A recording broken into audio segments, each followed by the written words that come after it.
Salut tout le monde, vidéo un peu improvisée aujourd'hui pour parler du film Transformers Rise of the Beasts, ma première critique sur la chaîne avec vous. Mais juste avant, je vous invite à vous abonner, à liker la vidéo et bien évidemment partager, c'est ce qui m'aide encore plus. Donc dans cette critique, je vais faire une première partie sans spoil, une deuxième avec spoil et une troisième où je vais parler du casting français, tout ça. Dans lequel je me suis un peu intéressé quand même. Je vais pas vous mentir que je me suis pas intéressé à fond non plus. Je suis pas un grand fan de la franchise, mais j'ai décidé d'aller le voir pour une seule raison. Et vous savez tous, parce qu'il y a Dorothée à l'affiche. Mais c'était vraiment intéressant. Alors déjà, j'ai pu y assister en avant-première. Alors non pas en Grand Rex malheureusement, mais par contre j'y ai assisté au Méga CGR à Bruay-la-Bussière. La séance était programmée à 20h et il me semble d'ailleurs qu'au Grand Rex c'était à 21h. Donc je l'ai vu avant en gros tout le monde, limite j'avais une heure d'avance sur tout le monde. Avec 2h16 de film quand même, on a quelque chose de très intéressant entre les mains. C'est du Spielberg tout craché, on va pas se mentir, de l'action, quelques émotions, mais voilà, c'est pas plus émouvant que ça va pas non plus loin dans les émotions, hein. Mais c'est toujours intéressant. Après, j'ai jamais vu un Transformers de ma vie, hein. C'était le premier que je vais voir. Et j'ai compris tout le film.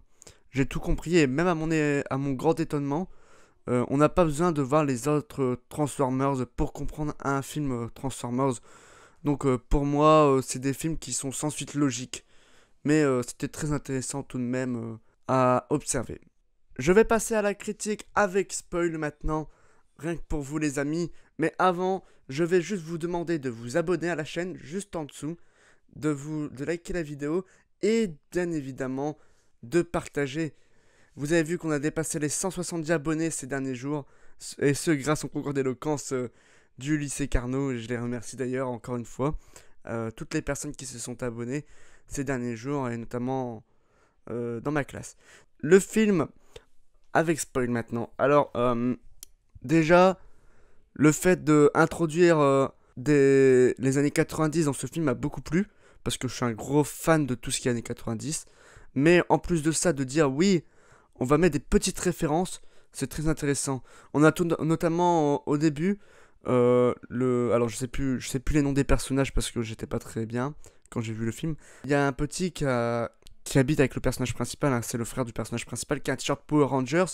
C'est très intéressant puisque le film se passe en 93-94, une époque où Power Rangers explose littéralement, notamment au Club Dorothée, mais aussi en Amérique, ça explose fortement puisque c'est un produit purement américain que les enfants adorent. Il y a ça, mais également le fait qu'ils disent ah bah j'arrive pas à battre Bowser et qui joue en fait tellement à sa console aussi. On a ce truc de oui, faites attention aux écrans et notamment avec les gestes que l'on répète avec nos mains, faites attention puisque la circulation du sang se bloque. Enfin, c'est le problème de santé qu'a ce garçon. L'arrivée de Mirage, c'est incroyable. On n'y croit pas, une Porsche comme ça, et nous on voit les logos Transformers. C'est une voiture qui doit braquer et il s'en rend pas compte. Il s'en rend même pas compte quand il est dedans. C'est totalement incroyable. On croit vraiment au suspense. C'est très. Après, quand tous les Transformers se réunissent pour la clé, tout ça, là c'est toujours très bouillant. C'est toujours très. Ce truc de oui, on va faire la guerre. Un truc vraiment américain qui est toujours présent dans ces films d'action. Et ben il est encore là, encore une fois. Il y a quelques screamers, notamment quand ils arrivent au Temple du Soleil. Alors en vrai, c'est des petits screams, hein, c'est pas des gros trucs. Mais bon, peureux comme je suis, j'ai eu peur. C'est pas un secret. Alors, j'ai eu peur, je ne dis pas que j'ai sauté dans la salle non plus, hein, mais j'ai fait un petit sursaut quand même, donc je m'y attendais vraiment pas. Mais c'est toujours intéressant de voir cette histoire avec les clés, cette clé qui est divisée en deux, avec les animatronics qui arrivent dans cette aventure. Et d'ailleurs, c'est quand ils essaient de récupérer la première partie de la clé qu'on voit Erazor, le personnage que Dorothée a doublé. Pour la VF, je spoil, bien évidemment, Erazor meurt. Erazor reste quoi, 20 minutes à l'écran. C'est une grosse déception pour moi. Je pensais vraiment qu'on allait le voir vraiment beaucoup plus. Et on voit que voilà quoi, c'était vraiment pour dire, il y a Erasor qui va être doublé par Dorothée. On met en avant Dorothée avec ce personnage principal quand même. Enfin, c'est pas un gros personnage, mais c'est quand même un personnage qui va être utile à l'histoire. Après, je sais pas pourquoi, mais mon ami m'a dit, la personne qui m'a accompagné, m'a dit, Morgan d'ailleurs, dédicace à toi pour le robot, le Transformers jaune qui est doublé par Dylan O'Brien dans la VO, que t'adores, Dylan O'Brien, mec que je ne connaissais absolument pas avant de connaître. Mais elle me dit, c'est bizarre, Dorothée elle a aucune émotion dans ce qu'elle dit en fait. Alors je ne sais pas, moi c'est pas ce que j'ai ressenti au premier point de vue, hein. C'est vrai qu'on a vu Dorothée quand même mieux jouer. Je ne dis pas que Dorothée joue mal, hein. Dorothée joue très bien la comédie, elle l'a prouvé avec François Truffaut et dans Pile ou Face notamment. Mais je ne sais pas pourquoi on n'a pas ressenti une grande émotion de la part de Dorothée. Et je pense en fait qu'ils n'ont pas mis, que la direction artistique de Paramount n'ont pas mis le film en entier. Ils ont dû mettre que la moitié, où ils ont dû juste donner les répliques à Dorothée. Mais bon, juste donner une feuille avec les répliques, ça me m'étonnerait, puisque on a eu des photos où elle était contre la barre posée et qu'elle regardait où elle souriait. Donc ça m'étonnerait qu'elle ait eu que ses répliques sans vidéo, surtout quand on double un film tout de même. Enfin bref, c'était un bon film. Tout se termine bien tout de même, mais on va pas se cacher qu'il va y avoir une suite, puisque le personnage principal est par la suite embauché par l'État.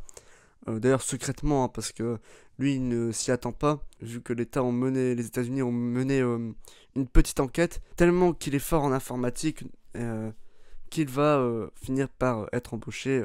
Je vais maintenant passer au casting de la VF. Alors on a eu Mister V, on a eu également Ophélie Winter ou encore Dorothée. C'est un casting qui est très intéressant, je ne dis pas.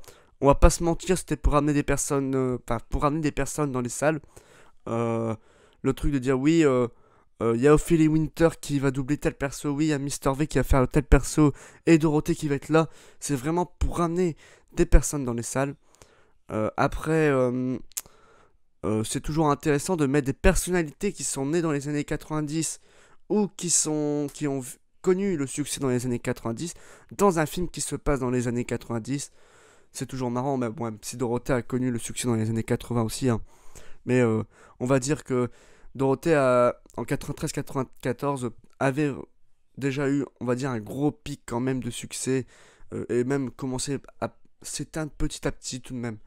Mais c'était tout de même intéressant de mettre ces personnalités, et notamment MC Solar pour la bande originale et la chanson à la fin, qui est assez sympathique tout de même. On a beaucoup aimé cette chanson. Et oui, Morgan, ce n'est pas Orelsan, mais c'est MC Solar qui chante cette chanson. Je suis désolé pour toi. Voilà, on se retrouve très prochainement sur la chaîne. N'hésitez pas à vous abonner encore une fois, c'est juste en dessous, c'est gratuit. Et puis allez sur le site internet, le lien est dans la description. Et puis on se retrouve très prochainement sur la chaîne. Ciao.